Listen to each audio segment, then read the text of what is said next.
అడుగో ఒరే ముళ్ళ పంది రా వస్తానా ఏంటన్నా కూర్చో థ్యాంక్స్ అన్న ఏంట్రా నల్ల పెంకు నా పక్కన కూర్చున్నా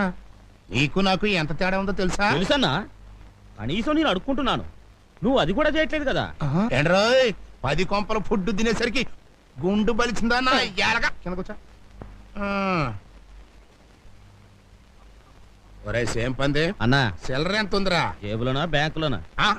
నీ ముఖానికి బ్యాంక్ అకౌంట్ ఒకటా ఏ నీకు లేదా మోయ్ యాదవ పేసలు లేచామంటే నరుకుతా తొందరరా ఒక ఆట వేసుకుందాం చెయ్యి గొలగొల్లాడుతుంది ఉండనా ముందన్నం తినాలి ఆలస్యంగా తింటే ఆరోగ్యం పాడైపోద్ది ఏం కూరలరా ఏముందిలే అన్న చేపల పులుసు చింతసూరు పప్పు కోడిగుడ్ల ఫ్రై 2 పచ్చళ్ళు మీ ఇంట్లోంచి పెరుగు పంపిస్తే ఈ పూట ఎలాగో గడిచిపోద్ది తమరు తినే భోజనం ప్రైమ్ మినిస్టర్ ఆఫ్ ఇండియా కూడా తినలేరు అదృష్టవంతులు